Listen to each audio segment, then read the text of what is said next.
Bien, hermanos, abra su Biblia, si es tan amable, en el 6º capítulo de la epístola de Pablo a los romanos. Ustedes saben que hemos estado estudiando esta epístola, ya llevamos algunos meses, y estamos viendo en esta mañana, en estas últimas semanas en particular, los primeros 14 versículos del capítulo número 6, y lo hemos dividido en 3 partes, y esta es la tercera de las 3 partes. Y en esta mañana vamos a ver la vida del nuevo hombre. Vamos a ver lo que Pablo nos muestra en Romanos 6 acerca de la vida del nuevo hombre. Ahora bien, si hay algo que Dios quiere de su pueblo, es que su pueblo sea santo.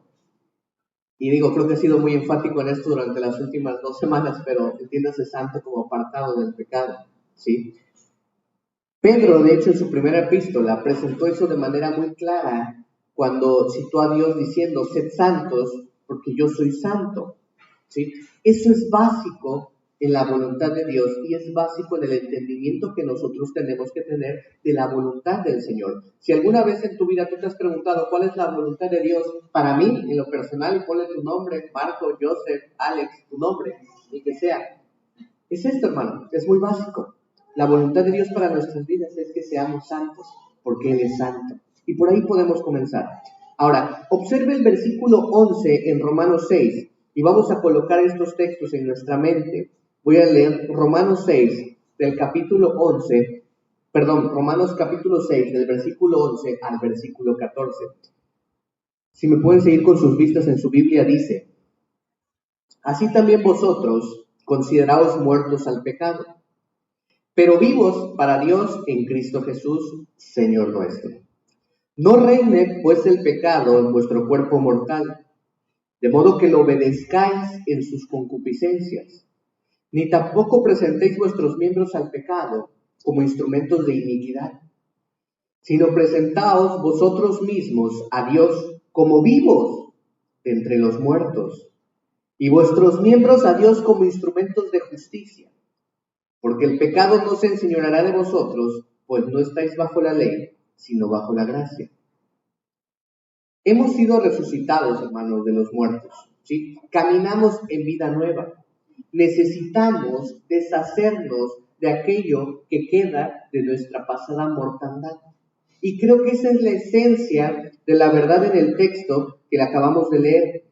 Sabemos ya para cuando llegamos al versículo 11 de Romanos 6, ya sabemos que hemos muerto y resucitado, ¿no es cierto? Hemos visto eso en los primeros 10 versículos. Lo estudiamos a profundidad en las 2 semanas anteriores. Fue el tema principal. Pablo nos estaba mostrando cómo el poder del pecado en nuestra vida ha muerto, ¿sí? Y ahora debemos aprender en los versículos del 11 al 14, los cuales vamos a ver hoy, que habiendo sido resucitado de los muertos, ojo hermano, esto Pablo ya nos lo enseñó anteriormente, y habiendo experimentado en nuestra posición victoria sobre la muerte en cuanto a su paga y en cuanto al poder de la muerte, habiendo experimentado esto, victoria sobre el pecado en cuanto a su paga y su poder, ahora estamos listos para avanzar, para quitarnos la ropa de la tumba y vivir la plenitud de vida.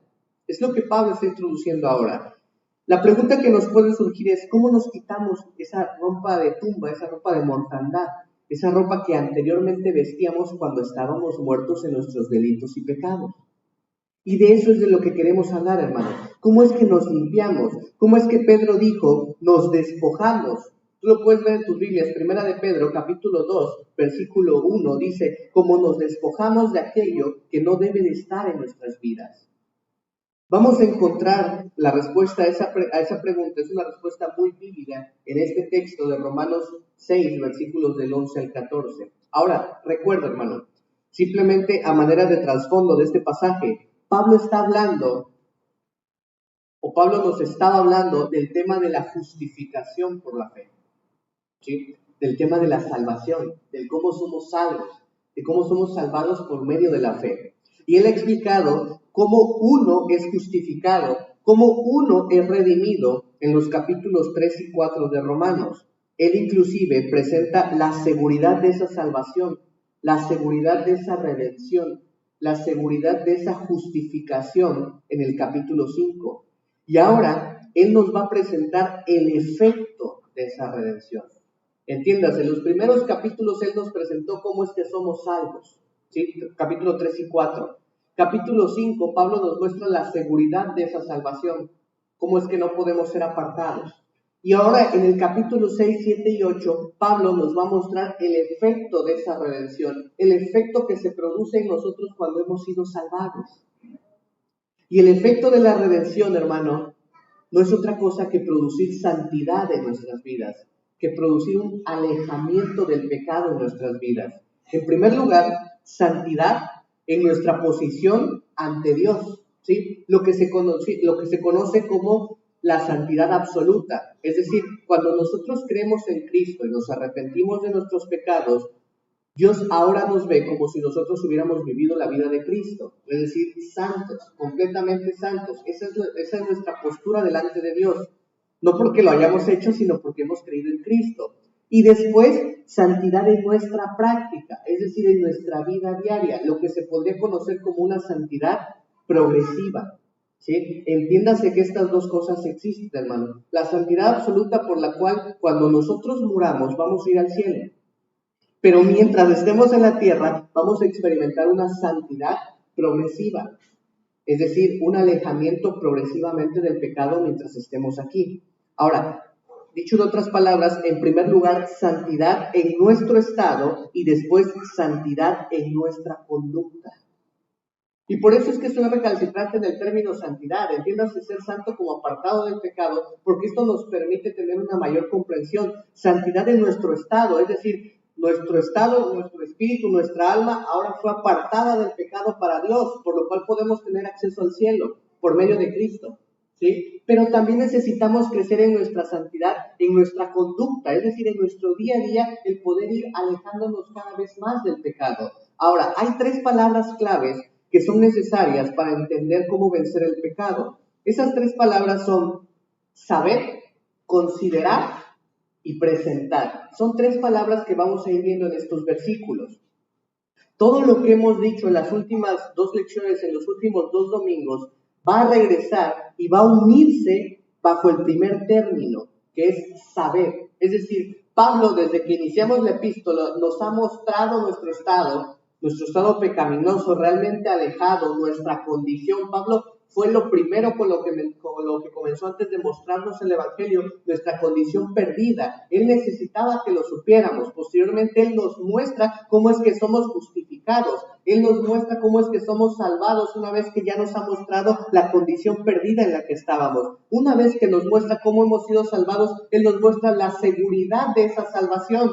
Y ahora Él nos va a mostrar el producto de esa salvación, la santidad. Entonces, todo lo que ya hemos aprendido va a unirse en este primer término o en esta primer clave de la palabra saber, ¿sí? Entonces, tomemos el primer término y es el término saber, o traducirlo sepan, es lo que Pablo quiere decir, ¿sí? Observa en primer lugar en el versículo 3 de Romanos 6, la primera palabra es sabéis. Versículo 6 de Romanos 6, la primera palabra es sabiendo. Versículo 9 de Romanos 6, la primera palabra es sabiendo. Los primeros 10 versículos de Romanos 6 son doctrinales, hermano. Entiéndase doctrina como enseñanza, ¿sí? Los primeros 10 versículos, de Romanos 6 son doctrinales, son de enseñanza, son cognitivos. Nos están presentando una información básica, una verdad sustantiva sobre la cual entonces nosotros podemos edificar, construir algo más arriba, ¿sí? Y entonces, conforme vemos nuestro texto en el capítulo 6, versículo 11, la primera palabra que encontramos ahí es así también, o la primera frase, así también. Así es como Pablo introduce el versículo 11, y ese así también nos lleva de regreso a los primeros 10 versículos. El término así también podría ser traducido como Pablo diciéndonos, bueno, habiendo entonces establecido todas las cosas que les acabo de decir en los versículos del 1 al 10, ahora vamos a avanzar. Es lo que Pablo está diciendo, pero en lugar de esto, él dice así también, ¿sí? El término así también simplemente significa Ahora, después de que todo esto está bien entendido en la mente, buscamos la siguiente verdad. Y esa es la intención de Pablo. Pablo nos ha mostrado en los primeros 10 versículos verdades sustanciales. Y ahora él dice así también. Es decir, ya que tienen claro esto, vamos a continuar. Ahora, después de que todo esto está bien en la mente, vamos a la siguiente verdad. Esa es la intención de Pablo. No puede llegar al versículo 11 sin haber pasado por los primeros 10 versículos. Es lo que Pablo nos está expresando. Y entonces, hemos tenido 10 versículos de doctrina sólida y elemental. ¿Y cuál ha sido esa doctrina, hermano? Bueno, esto ya lo vimos los 2 domingos pasados, pero voy a dar un resumen muy rápido, lo más rápido que pueda. Número 1, el creyente es uno con Cristo. Si tú nos visitas por primera vez, o es la primera vez que estás escuchando enseñanza acerca de Romanos, puedes leer en tu casa con calma los primeros 10 versículos. Lo que tú vas a encontrar que Pablo nos muestra es que el creyente es uno con Cristo. Cuando Cristo murió, nosotros morimos. Cuando Él fue sepultado, nosotros fuimos sepultados. Cuando Él resucitó, nosotros resucitamos. Conforme Cristo camina una vida nueva, así también nosotros caminamos en vida nueva. En otras palabras, Pablo ha estado diciendo que estamos unidos con Jesucristo en su muerte. ¿Recuerdas? Cuando dijo del bautismo, y veíamos que cuando hablaba del bautismo, estaba hablando de que fuimos inmersos en Cristo, fuimos hechos uno con Cristo. Por lo tanto, nosotros también hemos resucitado con Cristo en su resurrección y por lo tanto caminamos en vida nueva. Esa es una de las cosas que Pablo nos mostró. Número 2, el poder del pecado ha sido conquistado, hermano. Lo primero que Pablo nos muestra en los versículos del 1 al 10 y quiere que entendamos es que somos uno con Cristo, hermano. Y esa es una verdad fundamental para nosotros, debemos entenderla. Somos uno con Cristo. Eso quiere decir que cuando Él murió nosotros morimos, cuando Él fue sepultado fuimos sepultados y cuando Él resucitó nosotros resucitamos para andar en vida nueva. Eso es lo que dice el versículo. Ahora, el segundo concepto que tenemos que tener claro es que el poder del pecado ha sido conquistado. Es lo segundo que Pablo nos muestra en esos versículos. Cristo nunca más va a volver a morir. Él dice eso de manera muy clara en los versículos 9 y 10. Y ahora bien, debido a que Él nunca más va a volver a morir, nosotros nunca más volveremos a morir. Porque su muerte, de manera tan eficaz, conquistó el pecado. Y nosotros, al morir con Él, también hemos conquistado el pecado de manera eficaz. Entonces, lo que Él ha dicho es que cuando usted y yo nos convertimos en un cristiano, usted y yo creemos en ese momento en Jesucristo, mediante un milagro divino, entonces usted y yo entramos en su muerte. ¿Sí? Somos semejantes en su muerte, somos semejantes en su resurrección. Nuestra vida antigua muere, hermano, y entonces resucitamos para caminar en vida nueva. Ahora vivimos una vida nueva, somos una nueva creación. ¿Recuerdas que lo vimos? No es una adición, sino que realmente es un nuevo hombre, una nueva naturaleza, por así decirlo. En términos más sencillos y más coloquiales, no somos lo que solíamos ser. El capítulo 5 terminó, y recordará usted el versículo 12 en adelante, diciéndonos en esencia que estábamos en Adán. Si puedes regresar en tus Biblias, Romanos capítulo 5, versículo 12, es lo que vas a encontrar, que estábamos en Adán. Y cuando estábamos en Adán, todos morimos, ¿cierto? Porque la paga del pecado es muerte. Adán cuando fue creado no fue creado para morir, fue creado para vivir eternamente, pero desobedeció, pecó y entonces la muerte entró en el mundo. Cuando nosotros estábamos en Adán, todos moríamos. Pero cuando venimos a Cristo, hermano, en Él todos fuimos hechos vivos.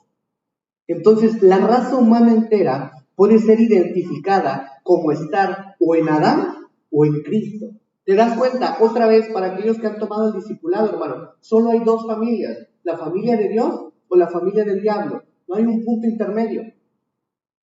No hay lo que algunos llaman el limbo o el purgatorio o algo por el estilo. No existe, hermano. ¿Sí? Aquí en esta porción de Romanos 5 encontramos que o somos identificados en Adán o somos identificados en Cristo. Si estamos en Adán, cuando Adán pecó, nosotros pecamos. Porque tú me dirás, oye, pero un bebé, ¿por qué dices que tiene pecado? Bueno, pues porque nació según Adán. Si nos regresamos toda la genealogía, la persona llega a Adán. Entonces, cuando Adán pecó, nosotros pecamos. Cuando Adán murió, nosotros morimos. Y si nosotros por la fe en Cristo creemos, entonces cuando Cristo muere, nosotros morimos. Y cuando Él resucita, nosotros resucitamos. Esa es la esencia de la teología que Pablo, el apóstol Pablo, nos está enseñando en este gran texto. Y entonces, para comenzar, debemos saber que esto es verdad, hermano.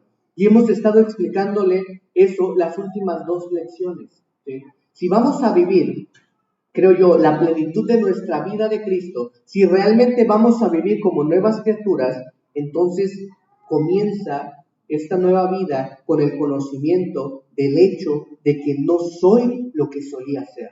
Eso es una verdad, hermano. Soy nuevo y tengo que saber eso para poder comenzar. ¿Y cuál es la esencia de esa vida nueva? Que ya no estamos bajo el poder del pecado, bajo el dominio del pecado. ¿Tú recuerdas cuando no habías creído en Cristo? No nos importaba, no pensábamos en Dios, no pensábamos que estábamos pecando, simplemente lo hacíamos. Si acaso era una falta a nuestra moral o a nuestros valores que nos habían inculcado en casa, pero ciertamente no era un pecado, ¿sí? Pero cuando nacemos de nuevo, soy nuevo, soy una nueva criatura y entonces ya no soy lo que solía ser. Y tengo que saber eso para comenzar a caminar en vida nueva. Eso es lo que Pablo nos está mostrando. Nos está diciendo, oigan, ustedes si se han identificado con Cristo, han muerto con Cristo, han resucitado para caminar en vida nueva. Necesitan saber que han muerto y necesitan saber que han resucitado. Necesitan saber que ya no son lo que solían ser para que puedan comenzar a caminar en vida nueva. ¿Y cuál es la esencia de esa vida nueva? Como lo decíamos, ya no estamos bajo el poder del pecado. El pecado ya no es nuestro amo absoluto. Necesitamos saber eso, hermano. El pecado ya no reina en nuestras vidas una vez que hemos creído en Cristo. Si el pecado reina en tu vida, entonces es muy probable que no hayas sido convertido. Ahora, yo creo que es un principio básico de la palabra de Dios que la gente, en primer lugar, tiene que saber lo que es verdad. Eso es importante, hermano. Necesitamos saber, necesitamos tener ese conocimiento. ¿Recuerdas en Oseas, en el Antiguo Testamento, cuando el profeta Oseas dijo del pueblo de Dios que fueron destruidos por falta de conocimiento? No sabían. Fíjate cómo no dice que fue una falta de dedicación, no una falta de consagración, no una falta de compromiso, ni siquiera una falta de revelación, sino que fue una falta de conocimiento. No sabían y por lo tanto no podían funcionar. Hermano, usted nunca podrá vivir lo que usted no conoce. Por eso es que necesita saber que ha muerto el pecado y que resucitó para andar en vida nueva. En Colosenses capítulo 3, versículo 8, si lo puedes buscar, es una palabra muy importante en esta mañana para nosotros. Pablo habla de despojarse de enojo, ira, malicia, blasfemia, palabras deshonestas de nuestra boca, que no nos mintamos los unos a los otros. Dice, debido a que os habéis despojado del viejo hombre con sus obras. Es decir, el viejo hombre ha sido quitado, hermano. Ya vimos eso. Y nos hemos vestido del nuevo hombre. Después él dice, fíjate lo que dice ahí en Colosenses, dice, el cual es renovado según conocimiento. Es renovado en conocimiento. Usted no puede operar con base en lo que no sabe, hermano. Y entonces necesitamos comenzar a saber, a tener ese conocimiento de lo que la Biblia nos enseña. Y amados hermanos, sabemos entonces que el poder del pecado como tirano ha sido quebrantado. El pecado ya no se enseñorea más de nosotros. El pecado ya no nos dicta qué hacer. Sabemos que no tenemos que ser presa del poder del pecado. Sabemos que no necesitamos ser víctimas del pecado. Sabemos con toda certeza que no se nos puede forzar a hacer lo que va en contra de Dios. Ahora, una vez, hermano, que usted y yo sabemos eso, entonces es cuando comenzamos a caminar hacia la victoria. Porque le da la confianza a su corazón, ¿sí? La duda entonces se va, el temor se va. Usted sabe que está tratando con un enemigo derrotado. Usted sabe que está tratando con un monarca que ha sido derrotado. Y entonces comienza usted a saber. Ahora, vayamos a la segunda palabra. En el versículo 11 de Romanos 6 dice, así también. Pablo está diciendo, ahora que ustedes entienden la parte de saber, haga que el cimiento esté establecido. Y esa es la segunda palabra, considerar. Considere. Dice Pablo, así también, consideraos muertos al pecado, pero vivos para Dios en Cristo Jesús, Señor nuestro. No reine pues el pecado en vuestro cuerpo mortal, de modo que lo obedezcáis en sus concupiscencias.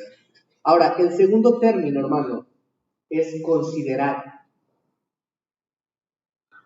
Y justo en este punto, hermanos, la doctrina, la enseñanza, le da lugar a la fe.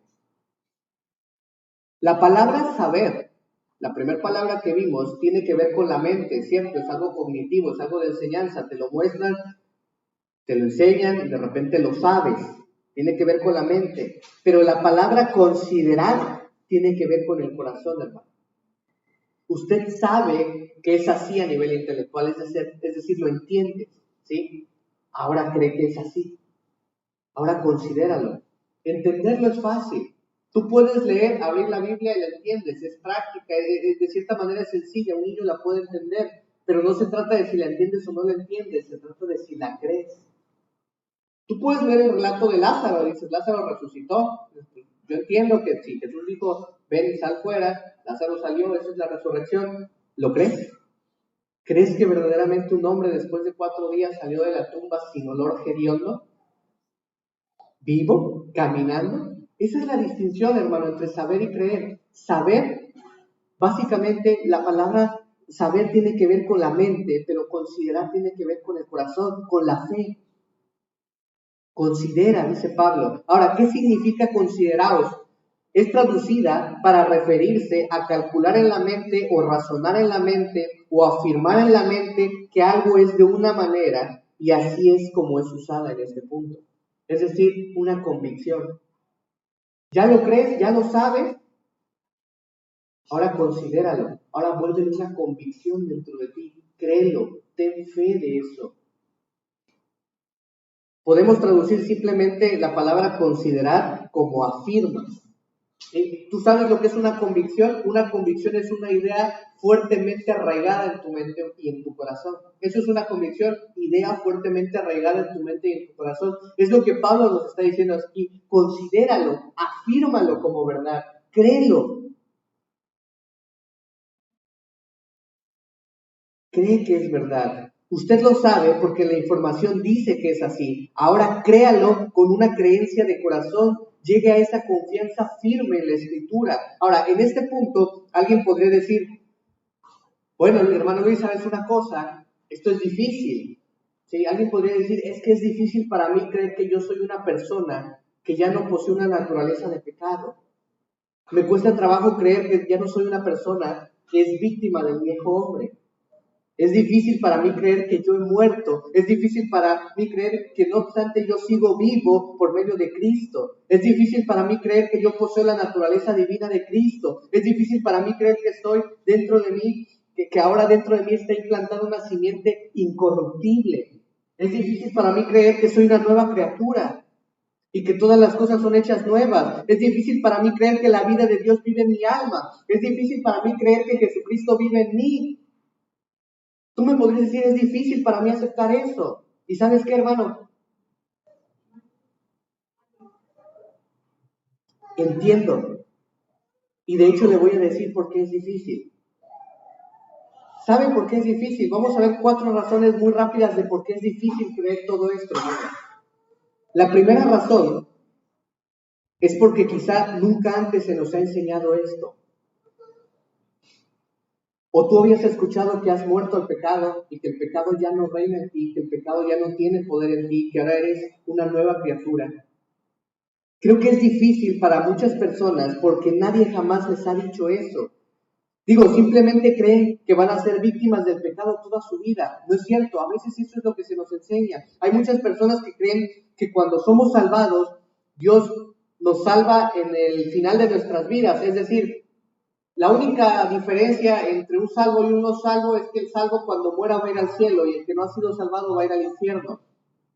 Pero mientras en nuestra vida vamos a seguir en esta jungla del pecado y el pecado se va a ensoberbecer de nuestras vidas. Y la gente a veces no conoce nada diferente de esto. Y eso es algo trágico que decirle a la gente. Podría ser que nunca antes se nos ha enseñado cuál es el cimiento. Y ahora simplemente estamos aprendiendo a través de Romanos y quizás lo estemos entendiendo y asimilando paulatinamente. Esa es una de las primeras razones por las que es difícil creer. Otra razón por la que es difícil creer que el pecado no tiene más poder sobre nosotros y el pecado no tiene más poder para controlarnos de manera absoluta, simplemente es porque Satanás no quiere que usted y yo creamos eso. No creo que él quiera que usted crea. No creo que él quiera que usted crea que él y que todas sus fuerzas y que el pecado han sido derrotados en términos de la capacidad que tiene para controlar su vida. En la escritura, en la Biblia, Satanás siempre se aparece como el acusador. Tú recuerdas, ese es uno de los nombres de Satanás, diablo, acusador. Y así es él. Él no solo acusa a los hermanos ante Dios, créame, él acusa a los hermanos ante los hermanos. Y Satanás va a hacer todo lo que puede hacer porque el cristiano se sienta tremendamente culpable. Satanás no quiere que creamos que el pecado es un enemigo derrotado. Y quizás no se nos ha enseñado eso. ¿Sí? Esas son dos razones. La tercera razón por la que usted no sepa esto es porque básicamente la recreación redentora que Dios llevó a cabo en usted, y escuche esto, hermano, esto es importante. Cuando tú y yo fuimos salvados, y esa es una de las razones por las que a veces es difícil creer que el pecado ha muerto en nuestra vida, de manera de que ya no se enseñorea de nosotros, es porque nuestra salvación no fue empírica, no fue experimental, no hubo algo externo, no se abrió el cielo, las nubes, y entonces una luz cayó sobre nosotros y nos dijo, eres salvo. No fue así, hermano. Fue una transacción divina, fue una justificación divina, pero no fue experimental. Cuando usted y yo fuimos salvos, no hubo una muerte real, no hubo una sepultura real, no hubo una resurrección real. Ocurrió, porque ocurrió, hermano, pero fue a nivel espiritual. Toda esa verdad no fue experimental. Sabemos eso porque hay personas, hermano, que han sido salvos por mucho tiempo y ni siquiera saben cuándo pasó. Porque como puede ver, no es experimental, no es empírico. La salvación en su esencia más pura no es experimental. Usted no puede definir la salvación de una persona por algún tipo de experiencia externa. Es decir, tú no puedes decir, mira, es que esa persona lleva 1 hora y media llorando, derramada en lágrimas, seguro ya es salva. No, hermano, eso solo es llanto.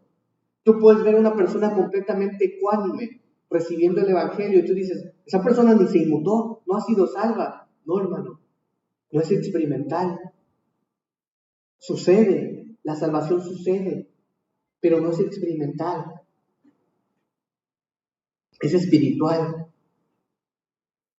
Como puede ver, básicamente la redención es un hecho de fe. Usted no puede experimentar morir en Cristo. De hecho, usted no puede experimentar su sepultura. No puede experimentar ser resucitado. Tiene que recibirlo y creerlo por fe.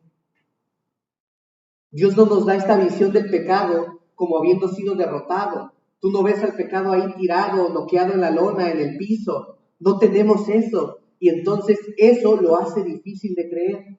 Pero permítanme darle una cuarta y quizá la mejor razón.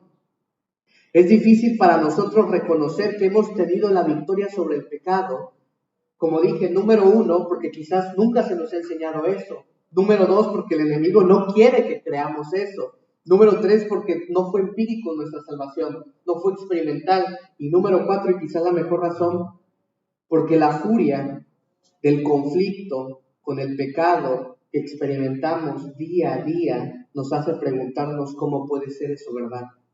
Es decir, la lucha que nosotros tenemos todos los días desde que nos levantamos nos hace cuestionar cómo es que ya hemos muerto al pecado si todos los días estoy luchando contra el pecado. Eso es lo que lo hace más difícil. ¿Entendió eso, hermano? Eso es muy importante. La furia del conflicto con el pecado en nosotros, la cual muchas veces perdemos. ¿No es cierto, hermano? Nos hace dudar cómo puede ser eso que vemos que en la Escritura, que el pecado ya no tiene poder sobre nosotros, sea cierto. Dice usted, ¿cómo vamos a creer? Sencillo, hermano, porque la Biblia lo dice. Es un hecho de fe. Pablo está diciendo, sépanlo, considérenlo, afírmenlo, créanlo. Abraham, hermano, Abraham también tuvo dificultades en creer. Fue difícil para él creer que iba a tener un bebé a sus 99 años de edad. Sara tenía 90. Ambos habían pasado mucho tiempo atrás ya la etapa de reproducción. Y él vio a Sara y debió haber sonreído. Y Sara lo que hizo fue carcajearse. Pero en Romanos dice que creyó. Digo, era un hecho de fe, hermano. Simplemente tenía que creerlo porque no había manera, básicamente, físicamente, en la que fuera posible. Pero de igual manera nosotros tenemos que creer. Dices, es que no lo puedo creer. Bueno, la Escritura lo dice. Tienes que saberlo, tienes que considerarlo, tienes que creerlo. Creer, hermano, que usted es un pecador vil, sin esperanza, miserable, bajo la tiranía del pecado. Eso somos, ¿cierto? Creo que todos aquí estamos en el mismo entendido de que eso somos. Un pecador vil, sin esperanza, miserable, bajo la tiranía del pecado, y creer que supuestamente tiene que producir santidad, eso lo va a frustrar mucho, hermano. Ver nuestra condición y saber que tenemos que producir santidad, eso nos puede llegar a frustrar. Entonces Pablo dice, consideraos. Es decir, afirmen que es verdad. Consideraos a vosotros mismos muertos al pecado. Considérenlo, afirmen que su biografía ha sido escrita en 2 volúmenes. Volumen 1 es el viejo hombre, la naturaleza vieja, el viejo yo antes de haber sido salvado. Volumen 2 es el nuevo hombre, el nuevo yo, la nueva creación. Volumen 1 terminó, hermano. Y terminó con mi muerte en Cristo. El volumen 2 comenzó con mi resurrección en Cristo. Y escucha esto, es tan imposible como inconcebible el reabrir el volumen 1.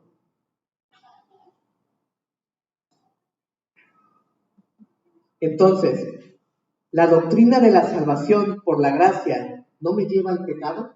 ¿Recuerdas que esa fue la pregunta original en el versículo 1 de Romanos 6? ¿Pecaremos entonces para que la gracia abunde? La doctrina de la salvación por la gracia no me libera para pecar y Dios simplemente tiene que continuar ejerciendo gracia a favor de mi pecaminosidad multiplicada. No, hermano.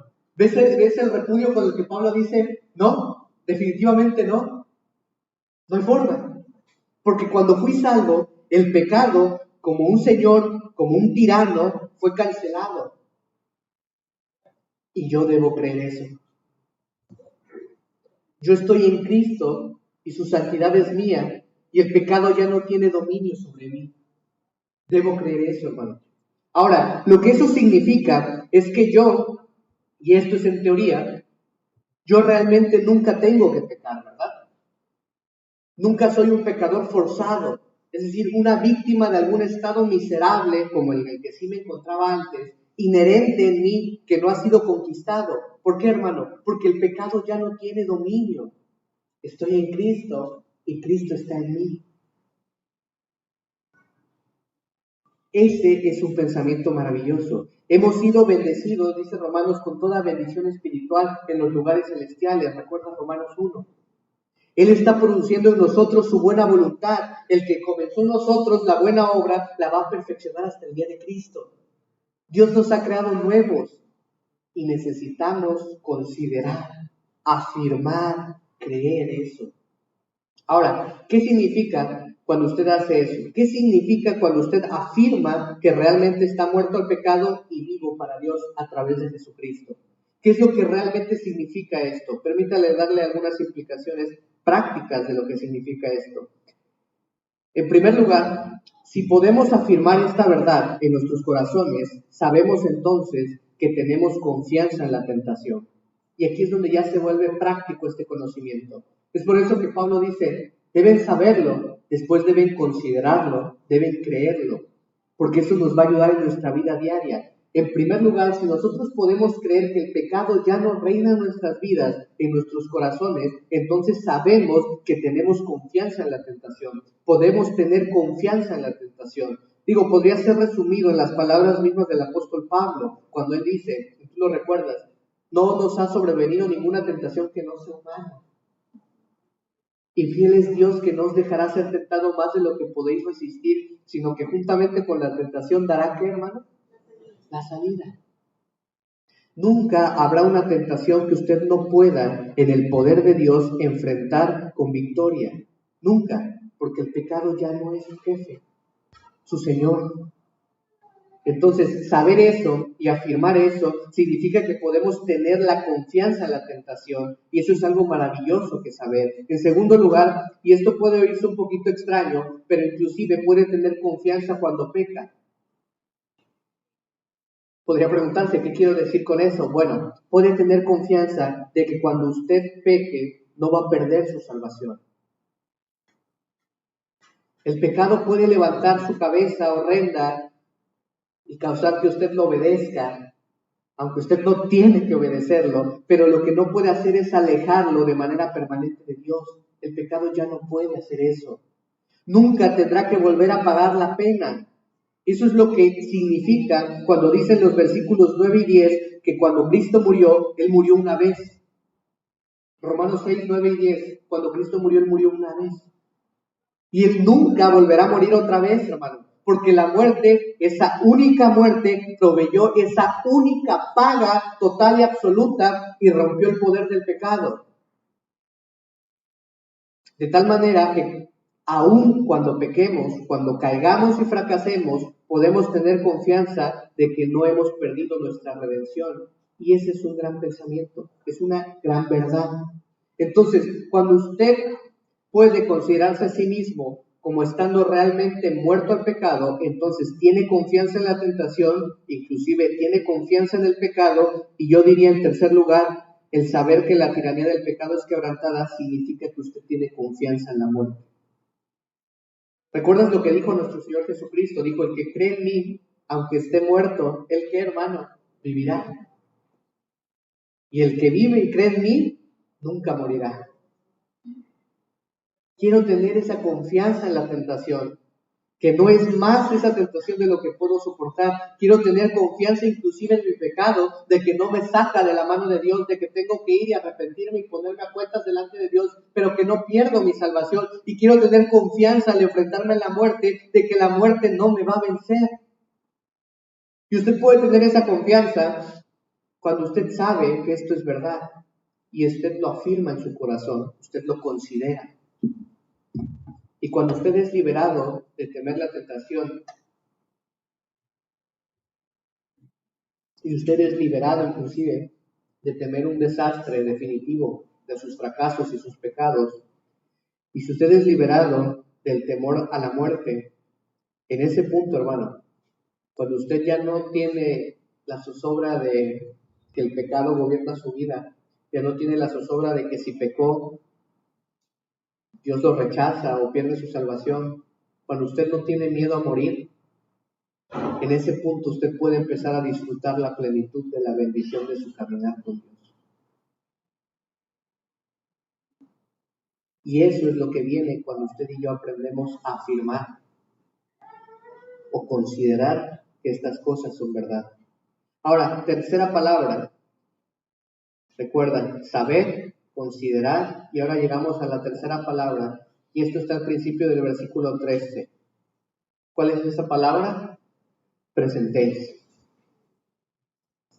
Ahora, si saber tiene que ver con la mente, y si considerar tiene que ver con el corazón, entonces presentar tiene que ver con la voluntad. Presentar o ceder tiene que ver con la voluntad. Juan, capítulo 13, versículo 17, dice, si sabéis estas cosas, bienaventurados sois. Pero ahí no acaba, dice, si las hacéis. Versículo 12 dice, de Romanos 6, No reine pues el pecado en vuestro cuerpo mortal, de modo que lo obedezcáis en sus concupiscencias, ni tampoco presentéis vuestros miembros al pecado como instrumentos de iniquidad, sino presentaos vosotros mismos a Dios. Versículo 12, pues. Y cuando vemos un pues, sabemos para qué está ahí puesto ese pues. ¿Sí? Nos lleva de la afirmación pasada, es decir, de los versículos pasados, al versículo presente. Entonces, debido a que de hecho estamos muertos al pecado, verdaderamente muertos, realmente sucedió y estamos vivos a Dios, entonces no reina el pecado en nuestro cuerpo mortal. Ahora, hemos estado diciendo durante 10 versículos que el pecado no tiene tiranía sobre nosotros, ¿cierto? Eso es lo que hemos estado aprendiendo, que el pecado no es nuestro amo. Lo fue, pero ya no lo es. Que el pecado ya no es nuestro Señor. Y quiero añadir esto. Hermano, nunca hemos dicho que el pecado no es una fuerza que todavía tiene que ser enfrentada o que ya no tiene que ser enfrentada. Simplemente ya no es nuestro Señor, ya no es nuestro amo, pero todavía es una fuerza que tenemos que enfrentar. Y esta exhortación en el versículo 12 nos dice que aunque el pecado fue un monarca derrocado, todavía está en nuestro alrededor dando órdenes. Esas órdenes no necesitan ser obedecidas, pero a veces las obedecemos. Y entonces el pecado quiere llevarnos de regreso bajo su control, aunque no tiene ya el derecho de hacerlo. Pablo dice entonces, no reine el pecado. Ahora, aquí usted ve al pecado personificado, y es personificado como un rey, y un rey que gobierna sobre la vida de las personas. Antes de que fuéramos cristianos, el pecado era nuestro rey, el pecado era nuestro soberano, éramos sus esclavos, ¿es correcto? No éramos, hermano, éramos sus esclavos. En el versículo 17 dice, ahí de Romanos 6, erais esclavos del pecado. Eso es un hecho, hermano. Ahora, escuche con mucha atención. Aquí hay una exhortación en el versículo 12. Pablo dice, no reine pues el pecado. ¿Qué quiere decir? Bueno, escuche, si el pecado ya no es el monarca en nuestras vidas, ya no es el rey en nuestras vidas, no lo deje actuar como si lo fuera. ¿Entendió eso, hermano? Digo, no tiene ningún derecho de hacer eso. El pecado ya no tiene derecho de hacer eso, entonces no le dé ningún derecho. Pablo dice, queridos hermanos, os ruego entonces que os abstengáis de las pasiones carnales. Pablo dice, vean quiénes son, recuérdenlo, no necesitan eso. Y aquí viene una verdad muy importante, dice, no reine pues el pecado en vuestro cuerpo mortal. Y considera eso, hermano, en tu Biblia dice su cuerpo mortal. Creo que eso va a borrar mucha confusión. ¿Saben en dónde quiere reinar el pecado? Lo dice en ese versículo. ¿En dónde quiere reinar, hermano? ¿En su qué? En su cuerpo mortal. ¿Qué significa mortal? Corrupto. ¿Es nuestro cuerpo mortal aquello que va a morar de manera eterna con Dios? No es nuestro cuerpo mortal. Ese es nuestro cuerpo glorificado, el que va a morar eternamente con Dios. Es este organismo terrenal, este que ustedes tienen aquí, maldecido, físico, que incluye el cuerpo físico con todos sus miembros y órganos, así también como el cerebro y todas sus funciones. Es el cuerpo físico el que el pecado busca gobernar. Ahora, escuchen con mucha atención, hermano. Antes de que usted y yo fuésemos salvos, el pecado no solo reinaba en nuestro cuerpo, sino que también reinaba en nuestra alma. Pero yo creo que cuando usted y yo fuimos redimidos, la nueva criatura es el alma. Y el pecado solo se queda con el cuerpo físico para poder gobernar. Y digo eso porque eso es lo que dice, ¿sí? Es un término muy específico. La única plataforma de operaciones que tiene el pecado en mí sigue siguiendo la terminología de Pablo, y claro, estamos quizá hablando un poco de semántica, la única plataforma de operaciones es el cuerpo. Si quisiéramos añadir algunos otros términos, bueno, el cuerpo, nuestra carne, nuestra humanidad. Somos almas nuevas, somos una nueva criatura, pero el pecado todavía queda en nuestros cuerpos. Y eso quiere decir, escuche, si tan solo pudiéramos deshacernos de estos cuerpos, tendríamos santidad instantánea. ¿Lo cree, hermano? Eso es exactamente lo que la Biblia enseña. Y quizá esto nos pueda librar de mucha confusión. Es por eso que nuestra santidad absoluta ya nos ha colocado delante de Dios, pero debemos seguir en una santidad progresiva. Si el cuerpo ya no estuviese en medio, la santidad absoluta sería manifiesta y podríamos ir al cielo. Eso es lo que les enseña la Biblia. Observe Filipenses capítulo 3.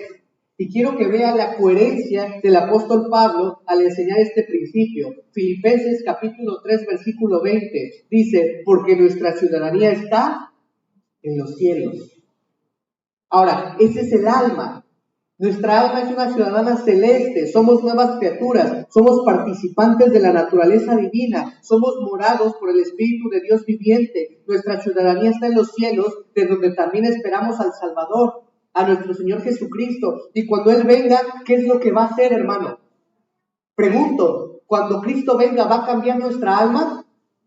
No, hermano, eso ya pasó. Cuando hemos nacido de nuevo, cuando Cristo venga en su segunda venida, Él va a cambiar nuestro ¿qué?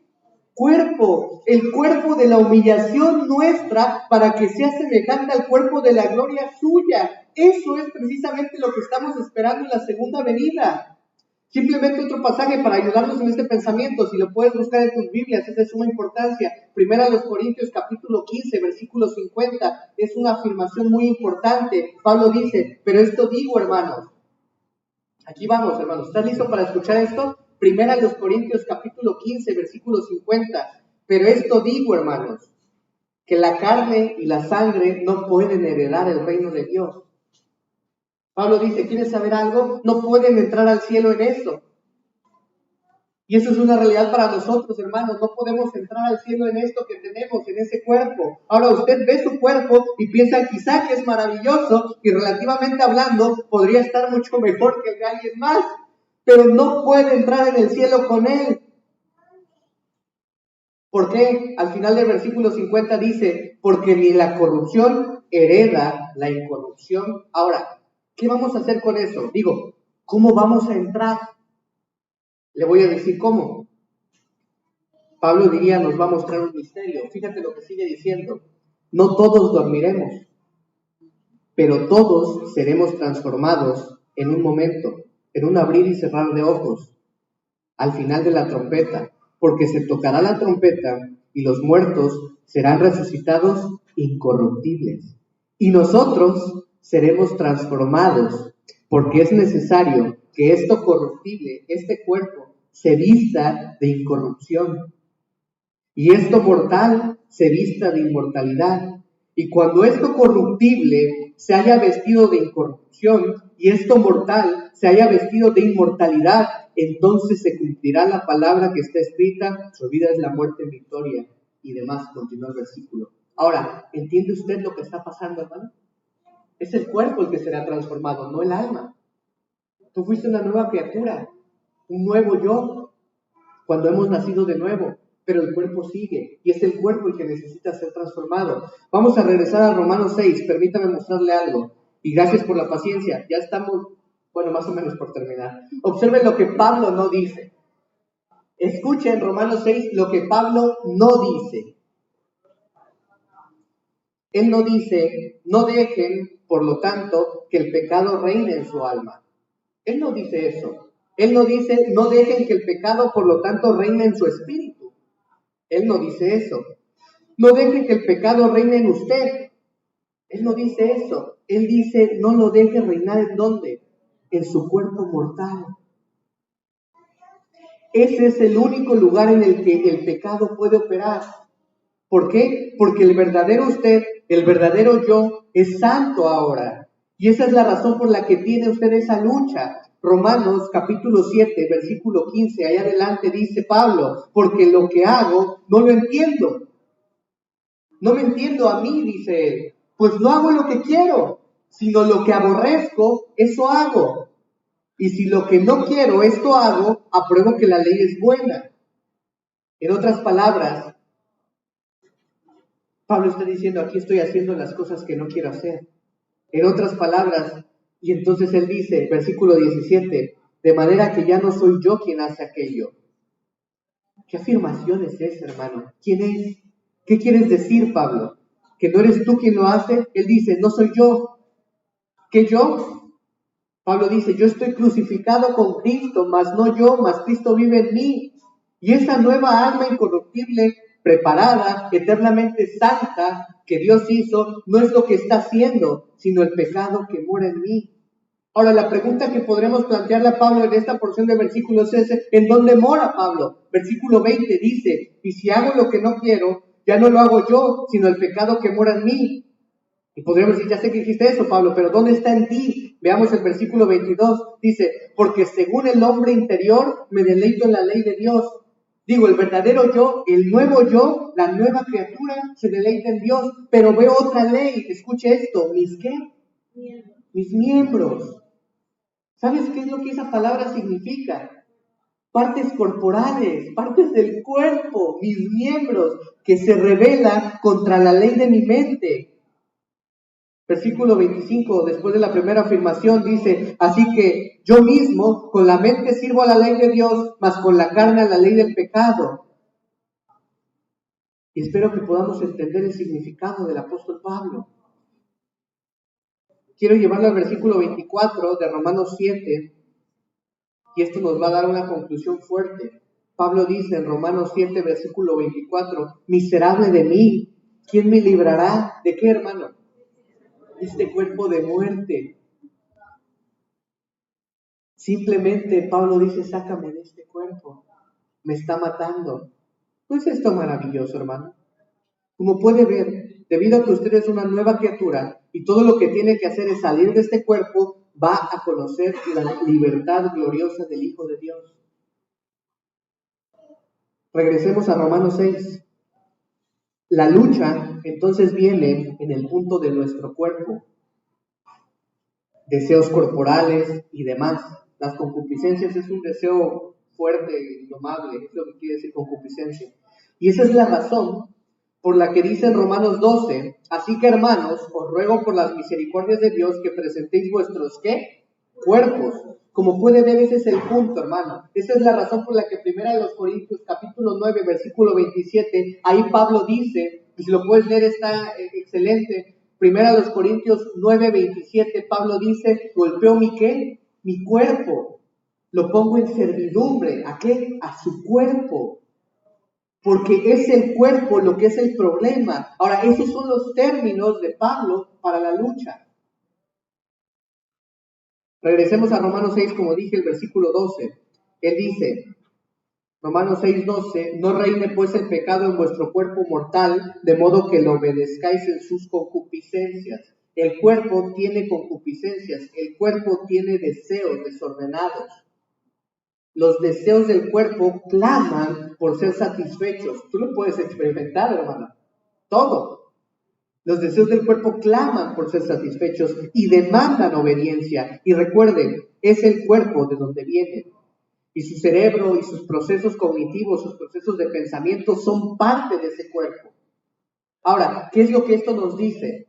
No reine. Pablo dice, no reine pues el pecado en vuestro cuerpo mortal, de modo que lo obedezcáis en sus concupiscencias. Lo que esto nos dice es que el pecado lo va a dominar a usted si usted lo deja. Y eso es cierto, hermano.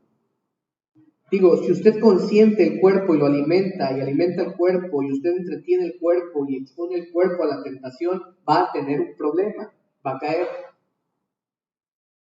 Debido a que es el cuerpo y todos sus factores sensoriales, todos los sentidos, gusto, tacto, olfato, oído, son expuestos a este mundo y se convierten en canales mediante los cuales la tentación puede llevarlo a usted a pecar y el pecado puede reinar en usted, entonces el pecado lo va a dominar a usted. Pero ¿sabe qué más dice esto? Dice, no tiene que dominarlo. Sí, el cuerpo está aquí en la tierra con todos sus sentidos, expectantes a esta tierra oscura y perversa, pero Pablo dice, no tiene que dominarlo, porque dice, no reine. Indica que no tiene que reinar, ¿verdad? Él dice, no dejen que el pecado reine en su cuerpo mortal. Dice, Bueno, ¿cuál es el factor clave? Debe ser mi voluntad, porque dice no reine. Entonces ahí implica voluntad. Si me dice no hacerlo y yo soy el hombre que tiene que dejarlo reinar o no, ya no es tan complicado, ¿cierto? Pablo dice no reine. Y yo soy el que tiene la facultad de decir si va a reinar o no, porque ya no se enseñorea el pecado de mí. Entonces entra el factor la voluntad. No podemos volvernos en un aspecto místico de la vida cristiana y decir, no hagas nada, hermano, y deja que Dios haga todo. No, hermano, no podemos llegar a ese punto. Como puede ver, los mandatos en la Biblia no son para Dios. Tú no puedes decir, no, pues yo no voy a hacer nada, voy a dejar que Dios haga. No, hermano, el mandato de no reine el pecado no es para Dios, es para nosotros. Los que tenemos que ejercer voluntad somos nosotros. Y la implicación aquí es que su voluntad tiene que ser activada. Y ahí está la palabra presentéis. En la palabra presentéis está implícita la voluntad que tiene que estar involucrada. Al pecado le gusta gobernarlo a usted y lo va a dominar si usted lo deja. Usted no tiene que dejarlo. Y la voluntad es un factor clave en eso. Creo que eso es lo que Pablo tiene en mente en Filipenses capítulo 2, si lo puedes buscar. Filipenses capítulo 2, versículos 12 y 13.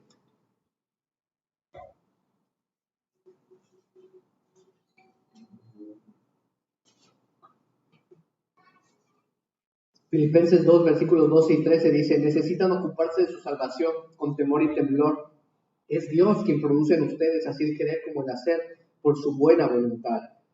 Pero solo va a venir a la superficie conforme su voluntad es activada. Y conforme esa voluntad se compagina con la voluntad del Señor. Y le voy a decir otra cosa que dice que la santidad en la conducta no es algo instantáneamente repentino. Es un estilo de vida y usted pelea a lo largo del proceso para ser santo, hermano. Porque mientras que usted esté en este cuerpo, usted y yo vamos a tener problemas.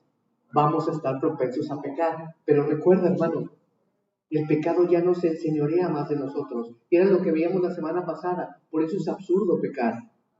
Alguien que no cree en Cristo peca y peca deliberadamente y peca sin refreno. Y para nosotros es absurdo, hermano.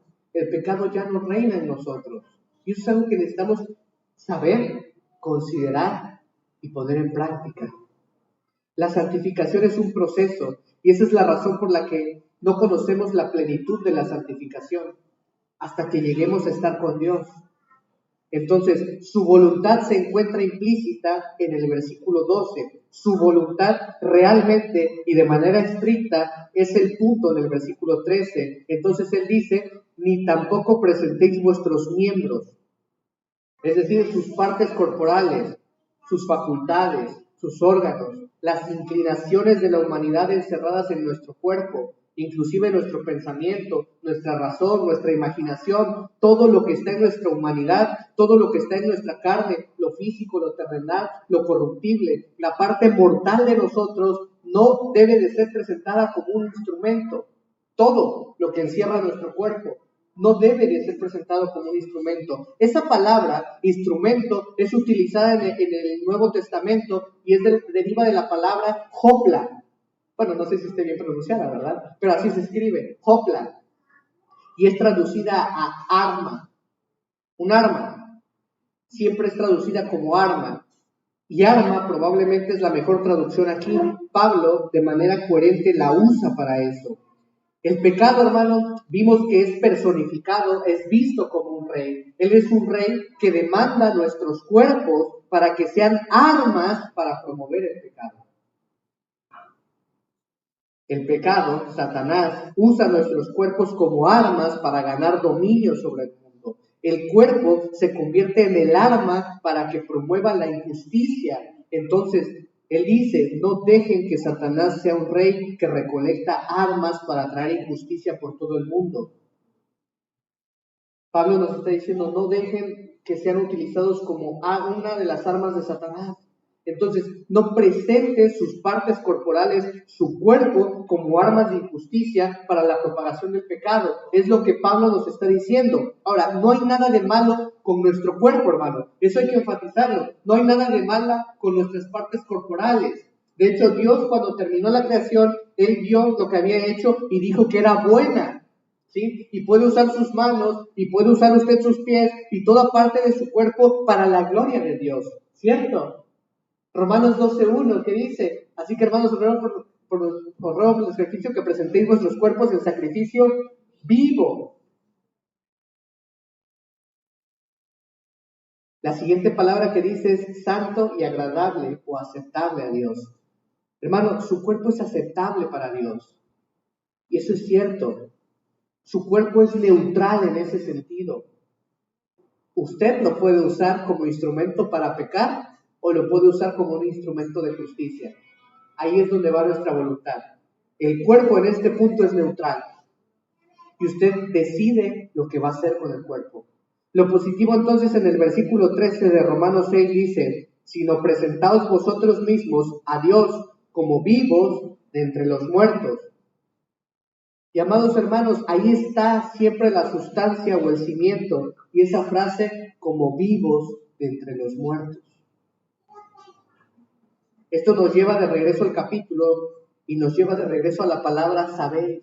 Tenemos que saberlo, hermano. Tenemos que saber que ahora estamos vivos, que estamos muertos al pecado, que el pecado no se enseñorea más de nosotros, que estamos susceptibles al pecado por el único medio que es nuestro cuerpo, pero que somos una nueva naturaleza. No es una cuestión de adición, no es que tenemos un viejo hombre y se añadió un nuevo hombre. No, estamos muertos al pecado, ahora somos un nuevo hombre. Y dice Pablo: presenten sus cuerpos como armas de justicia en las manos de Dios para producir lo que Él quiere. Usted tiene que ver su cuerpo como un arma en la mano de un Dios santo para producir justicia. ¿No es eso maravilloso? Cuando sabemos que podemos servir al Señor. Tú dices, vengo y doy mi tiempo, vengo y ofrendo, vengo y estoy aquí escuchando. Pero hermano, tú puedes usar tu cuerpo para servir al Señor, para ser un arma en las manos de un Dios santo. No para ser susceptible y caer en el pecado. El pecado es un monarca derrocado. Esto es algo que debemos saberlo y debemos afirmarlo y debemos presentar nuestras vidas como armas en las manos del Dios Todopoderoso para cumplir sus propósitos de justicia. Después concluye Pablo en el versículo 14 y nosotros también. Y él dice: porque el pecado no se enseñoreará de vosotros, en vosotros. Ese es un gran pensamiento. Su tiranía, la tiranía del pecado es quebrantada. Ya no estamos bajo un control incesante, nunca más. Dice: pues no estáis bajo la ley, sino bajo ¿qué? La gracia. Una afirmación de nuestra posición, hermano. Ya no estamos bajo la ley. ¿Qué quiere decir con eso? Bueno, la ley y el pecado van de la mano, porque la ley vino para mostrarnos nuestro pecado. La ley manda, la ley demanda, la ley reprende, la ley condena, la ley restringe. Pero ¿sabes lo que la ley no puede hacer? La ley no puede conquistar el pecado. La ley no puede conquistar la paga del pecado. La ley no puede conquistar el pecado, el poder del pecado. Pero en la ley ninguna carne será justificada. Entonces, estar bajo la ley es estar condenado. Estar bajo la ley es estar bajo el poder del pecado. La ley únicamente incrementa nuestra esclavitud, porque nos manifiesta la pecaminosidad del pecado, nos tipifica el pecado. Y la ley nos muestra la incapacidad total del hombre de hacer lo que está bien. Entonces, estar bajo la ley, en cierta manera, resume la esclavitud al pecado. La ley agrava el pecado, la ley inflama el pecado, la ley condena al pecador, la ley demanda la paga, la ley no tiene capacidad de librar a la víctima. No estamos bajo eso, hermano, estamos bajo la gracia. Y la gracia incluye y resume toda la justicia de Cristo, toda la misericordia de Dios en la salvación. Y entonces Pablo responde a la pregunta en el versículo 1, ¿perseveraremos en el pecado para que la gracia abunde? Pablo dice: no, somos nuevas criaturas. ¿Lo sabemos? lo consideramos y nos presentamos como armas para servir a Dios. El pecado ya no es nuestro amo, hermano. No estamos bajo la ley, estamos bajo la gracia. Queridos hermanos, ese es el camino para conocer la victoria. Debemos saber quiénes somos. ¿Recuerdas? Eso es lo que decíamos la semana pasada. A veces el problema para vivir la vida cristiana es que no sabemos quiénes somos. Debemos saber quiénes somos y una vez que lo sepamos debemos creerlo con todo nuestro corazón. Y entonces presentarnos al servicio de Dios. Y esos son solo los primeros 14 versículos de estos 3 capítulos. Nos esperan más grandes cosas por delante. Vamos a orar, hermanos.